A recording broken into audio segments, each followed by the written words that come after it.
কাক এসে তার ভাইকে চেটকে তুলে নিয়ে যায়। ভাইকে বাঁচানোর জন্য টার্বো তার সুপার পাওয়ার কাজে লাগিয়ে কাকটার পেছনে ছুটতে শুরু করে। ছুটতে ছুটতে কাকটা তার ভাইকে নিয়ে এক জায়গায় থামে। যখনই কাকটা তার ভাইকে খেতে যাবে ঠিক তখনই সে তার ভাইকে ছাড়িয়ে নেয়।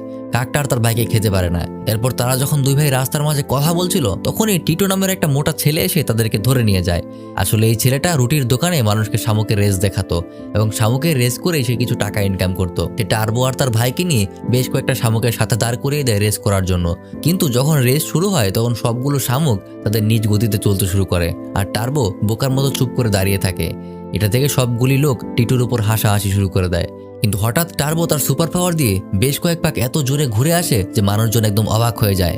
এরপর সেখানে থাকা বাকি শামুকগুলো তার এই ক্ষমতা দেখে তার বন্ধু হয়ে যায়। টিটো নামের এই ছেলেটা যে টার্বোকে এখানে নিয়ে এসেছিল সে এবার প্ল্যান করে তাদের এই দোকানে এবার শামুকের রেস বড় আকারে দেখাবে এবং অনেক টাকা ইনকাম করবে। এখানে কয়েকদিন থাকার পরে টিটো আর টার্বোর বন্ধুত্ব হয়ে যায়। টিটো টার্বোকে বলে, তুমি আমার সাথে থাকবে, আমি তোমার এই প্রতিভাকে সারা পৃথিবীকে দেখাবো, তোমাকে টক শোতে নিয়ে যাবো, টিভিতে দেখাবো, আরো অনেক কিছু করব। তারা যখন দাঁড়িয়ে দাঁড়িয়ে কথা বলছিল তখন পাশেই ইন্ডি 500 নামের সেই সুপার কার রেসের অ্যাডটা তারা দেখতে পায়। টার্বো তখন টিটুকে ইশারা দিয়ে বুঝিয়ে দেয় সে 500 রেসে অংশ নিতে চায়। এটা বুঝতে পেরেই টিটু রাজি হয়ে যায়। এরপর টিটু তার পাশের আরো কয়েকজন দোকানদারকে নিয়ে ইন্ডিয়ানা পুলিশের উদ্দেশ্যে যাত্রা শুরু করে, অর্থাৎ যেখানে সেই রেসটা হবে।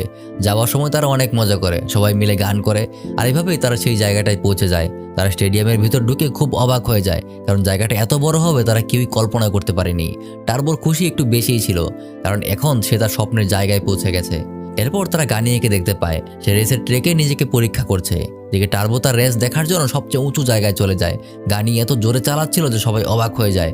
সে 230 কিলোমিটার গতিতে গাড়ি চালিয়ে নিজেই নিজের রেকর্ডটা ভেঙে ফেলে। এটা দেখে টিটু একটু চিন্তায় পড়ে যায়। সে ভাবতে থাকে টার্বো কি এত জোরে ছুটতে পারবে। যাই হোক, সমস্ত দ্বিধা কাটিয়ে সে রেজিস্ট্রারের কাছে গিয়ে টাকা জমা দেয়। এরপর সে বলে তার একটা ড্রাইভার আছে যে রেসে অংশগ্রহণ করবে। কিন্তু রেজিস্ট্রার তাকে জিজ্ঞাসা করে তোমার ড্রাইভার কোন টিমের জন্য খেলে।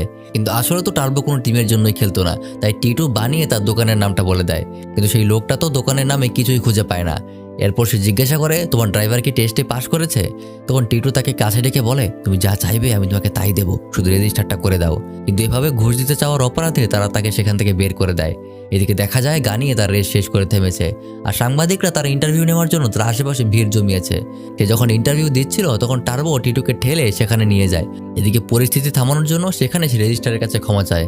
তারপর টিটো টার্বোকে তার পকেট থেকে বের করে সবার সামনে তুলে ধরে এবং বলে এটাই হবে পরবর্তী ইন্ডি 500 রেসের একমাত্র চ্যাম্পিয়ন। গানি এটা দেখে অবাক হয়ে বলে এটা তো একটা সামান্য শামুক। আর তখন রেজিস্টার্ড লোকটি বলে তোমার ড্রাইভার একটা শামুক। এটা দেখে সেখানে উপস্থিত দর্শকরা খুবই হাসাহাসি করতে থাকে। এসব দেখে টিটুর ভাইও টিটুকে বকাঝকা করতে